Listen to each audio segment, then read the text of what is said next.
Hello friends, I'm doctor Mukesh Goyal. I hope कि बहुत अच्छे हैं। और फ्रेंड्स, आज कंप्लीट इंफॉर्मेशन की बात करेंगे नेट एग्जाम के बारे में कि जो अभी जून सेशन में आया है, क्या क्या क्राइटेरियाज है, क्या क्या एलिजिबिलिटी है, किस तरह से मार्क्स का क्राइटेरिया रखा गया है, कैसे पेपर होगा। एक कंप्लीट इंफॉर्मेशन की बात करेंगे, तो फटाफट सारी इंफॉर्मेशन को सुनना है। और इसके बाद भी आपको कोई डाउट रहता है किसी भी तरह का, तो आप प्लीज कमेंट करके पूछ सकते हैं, ठीक है। तो सबसे पहले मैं अगर डेट्स के बारे में बात कर लेता हूँ, है ना। सबसे इम्पोर्टेंट बात है कि आपके एग्जाम फॉर्म कब तक भरे जाएंगे। तो बेसिकली आपको पता है 29 अप्रैल से स्टार्ट हो चुके हैं, है ना, फॉर्म भरने। और आपका जो लास्ट डेट है फॉर्म भरने का वो 20 मई तक है ना, 20 मई तक, 20 मई तक। तो आपको इतना लंबा लास्ट तक नहीं जाना है, पहले ही अपना फॉर्म फिलअप कर दें। और बेसिकली जो करेक्शन विंडो खुलेगी वो 22 मई को खुलेगी। आप चीज़ों को पहले ही ठीक करके रखें, नहीं तो पता है क्या है, आपको बहुत टेंशन होगी कि ये करेक्ट होएगा कि नहीं होगा, तो तैयारी बड़ी इफेक्ट होगी। तो आप रिलैक्स होके आराम से फॉर्म भरे, बिल्कुल सोच समझ के, बिल्कुल जो इंफॉर्मेशन होती है वो सब पढ़ के, ठीक है ना। और डिजी लॉकर भी बना लेना, मैंने वीडियो बनाया है कि कैसे बनाया जाता है। और डेट ऑफ एग्जामिनेशन कब है? 22 जून से लेके 30 जून तक आपके एग्जाम हो जाएंगे। तो बहुत ही ज़्यादा, मतलब अब पढ़ाई पे कंसंट्रेट करना है। और वही ड्यूरेशन ऑफ एग्जामिनेशन वही रहेगा, 3 आवर्स जो हम देते आए हैं उसी तरह का एग्जाम है। और किसी भी तरह की नेगेटिव मार्किंग नहीं होगी, ये आपको ध्यान रखना है। तो मैं बेसिकली सीधा सीधा बात करता हूँ आपको एलिजिबिलिटी के बारे में कि क्या क्या एलिजिबिलिटी है ना, उसके बारे में बात करता हूँ। तो बहुत आराम से जो बच्चा प्रीवियस ईयर में है बेसिकली, है ना, वो भी एग्जाम दे सकता है, ये बात भी ध्यान रखना। और वो बात कहाँ लिखी हुई है मैं आपको दिखाऊंगा अभी। और बेसिक बात कर लेते हैं कि कंप्यूटर बेस्ड टेस्टिंग होएगा, है ना, सीबीटी बेस्ड है ना, examination shall be on computer based, online होएगा, है ना। और आपको 2 पेपर देने हैं। पेपर वन में आपको 100 क्वेश्चन आएंगे, और पेपर टू में सॉरी, पेपर वन में आपके 50 क्वेश्चन आएंगे, और पेपर टू में आपके 100 क्वेश्चन आएंगे, और एक क्वेश्चन 2 मार्क का है ना। तो 300 नंबर का पेपर हो गया। There is no negative marking, अब की बार भी कोई नेगेटिव मार्किंग नहीं है ना। तो ये भी आपको ध्यान रखना है। सीधा सीधा एक क्वेश्चन 2 नंबर का है, नेगेटिव मार्किंग नहीं है, ये सब आपको पता है। अब अगर हम क्वालिफिकेशन की बात करें, तो अगर आप जनरल कैटेगरी से हैं, अनरिजर्व्ड कैटेगरी, जनरल ईडब्ल्यूएस है, तो आपके पास 55% मार्क्स होने चाहिए, है ना, without rounding off. Without rounding off का मतलब है ऐसे नहीं कि 54 पॉइंट समथिंग है, पूरा 55% या उससे ज़्यादा मार्क्स होने चाहिए मास्टर्स में, ठीक है। और अगर आप की कैटेगरी ओबीसी है, नॉन क्रीमी लेयर, या एससी शेड्यूल कास्ट है, एसटी है, या फिर पर्सन विद डिसेबिलिटी है ना, तो आपको 50% मार्क्स होना चाहिए विदाउट राउंडिंग ऑफ। यानी कि आपको 5% का यहाँ पे रिलैक्सेशन दिया गया है ना, ये आपको ध्यान रखना है। और वो स्टूडेंट जो एमएससी कर रहा है, या फिर एमए कर रहा है, या मास्टर्स की परस्यूइंग है डिग्री, वो भी इस एग्जाम को दे सकता है। ये बात भी आपको ध्यान रखनी है, क्योंकि इसमें क्लियरली लिखा हुआ है, ये देखिए, such candidate must complete their master's degree or equivalent examination within 2 years from the date of NET result with required percentage of marks, failing which they shall be treated as disqualified। अब इस बात को ये ध्यान रखना, जैसे मान लेते हैं आप परसुइंग है ना, मास्टर्स कर रहे हैं, और आपका प्रीवियस ईयर में ही नेट क्वालिफाई हो गया या जेआरएफ क्वालिफाई हो गया, तो आपको 2 साल में वो डिग्री कर लेनी है। और वैसे आपको पता है प्रीवियस ईयर में है, तो 2 साल में ही मास्टर्स हो भी जाएगी, तो इसमें कोई दिक्कत नहीं है। लेकिन आपको वो जो मार्क्स की क्राइटेरिया है, अगर आप जनरल कैटेगरी हैं तो 55%, और अगर आप कैटेगरीज ओबीसी में, एससी एसटी में, तो 50% वो राउंडिंग ऑफ हो जाना चाहिए।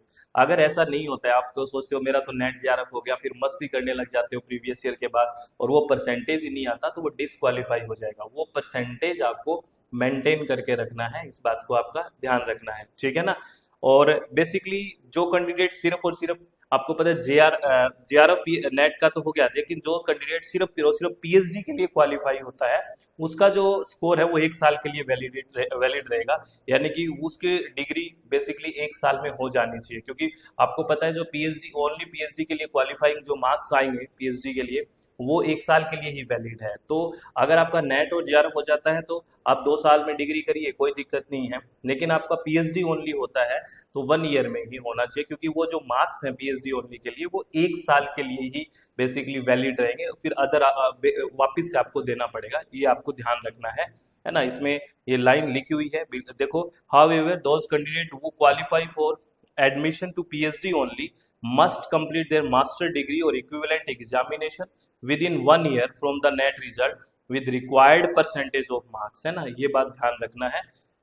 और उसके बाद अगर हम बात करें, जो कैंडिडेट है जिसके पास 4 ईयर डिग्री है या 8 सेमेस्टर की बैचलर डिग्री है, वो भी दे सकता है नेट के एग्जाम को। तो उसके लिए उसके पास 75% मार्क्स होने चाहिए, है ना। जो बैचलर्स डिग्री है, यानी कि जहाँ पे 4 ईयर का 4 ईयर का कोर्स है ना बैचलर का, वो भी ये नेट का एग्जाम दे सकते हैं, लेकिन उनके लिए मार्क्स 75% होना चाहिए। और कैटेगरी जो है SC ST और OBC नॉन क्रीमी लेयर, उनमें 5% का रिलैक्सेशन है, यानी कि वो अगर 70% है तो ये एग्जाम दे सकते हैं, ये भी आपको ध्यान रखना है, ठीक है। और उसके बाद में हमें जो बेसिकली एक क्राइटेरिया है ना JRF के लिए, एज की बात करते हैं। तो एज ये बड़ा कंफ्यूजिंग रहता है बहुत सारे स्टूडेंट्स में।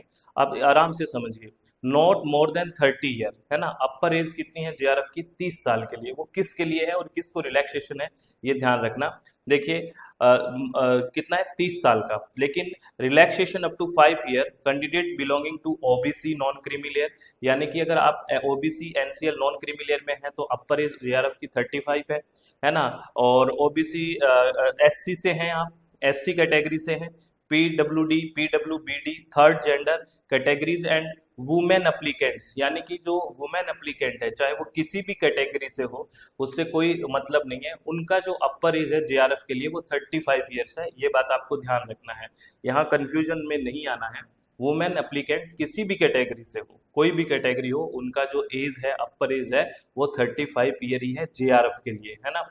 और अगर जनरल कैटेगरी का बॉय है तो 30 है। अगर OBC non creamy layer, SC ST PWD और थर्ड जेंडर इस कैटेगरीज में आता है तो एज है वो 5 ईयर का रिलैक्सेशन है for JRF, that is 35 years for women, all category of women also. ये आपको ध्यान रखना है प्लीज, ये इंपॉर्टेंट है, यहाँ बार बार कंफ्यूज हो जाते हैं आप लोग, तो कंफ्यूजन में नहीं आना है, ये ध्यान रखना है। और आपको पता है जो असिस्टेंट प्रोफेसर यानी कि नेट के लिए कोई अपर एज नहीं है, और ना ही there is no upper age limit of for PhD admission के लिए, वहां पे भी कोई अपर एज नहीं है, लेकिन सिर्फ और सिर्फ JRF के लिए अपर एज है, ये आपको ध्यान रखना है, ठीक है। उसके बाद मैं सीधा एक उस पॉइंट पे ले चलता हूँ आपको जहाँ पे आपको मिनिमम क्वालिफाइंग मार्क्स चाहिए, और वो मतलब समझना उसका। बेसिकली उसका मतलब ये है कि अगर उतने मार्क्स नहीं आए तो आपका पेपर ही चेक नहीं होना है, सीधी सी बात है, उतना तो आना ही चाहिए, है ना। यानी कि अगर उस क्राइटेरिया में कोई नहीं आता है तो किसी का भी क्वालिफाई नहीं होगा। तो इसमें देखिए क्या है, देखिए यहाँ पे देखिए, procedure and criteria for declaration of result. तो पहली बात तो है, the number of candidates to be qualified for eligibility for assistant professor shall be equal to 6% of the candidate appear in NET in both papers. दोनों paper में होना चाहिए कि एक पेपर दे गया दूसरा नहीं दूं, ऐसे नहीं, दोनों पेपर में उसको अपीयर होना है, और मैक्सिमम 6% को नेट मिलेगा, ठीक है, ये मैक्सिमम है, ठीक है। The total slot shall be allocated to different categories, different categories की बात है, लेकिन ये स्टेप थर्ड है ना, इसको समझिए आप, ये मेन है, आपको समझना है।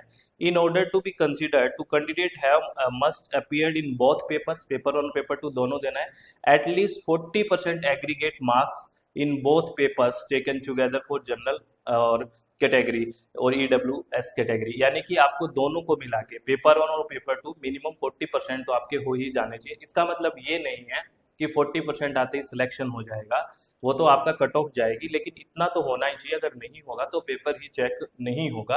और 35% एग्रीगेट होना चाहिए बोथ पेपर्स में, किसके लिए? SC ST OBC के लिए ये बात रखी गई है, ठीक है, ये ध्यान रखना। इस बात का मतलब ये है, इस बात से बिल्कुल परेशान ये ना हो कि मुझे तो 40% ही मार्क्स लेके आने हैं, मुझे तो 35% मार्क्स लेके आने हैं, ऐसा नहीं है। ये सिर्फ और सिर्फ क्या है, वो मार्क्स है जो इतना तो आएगा तभी आगे चेक होगा, नहीं तो चेक ही नहीं होगी बात।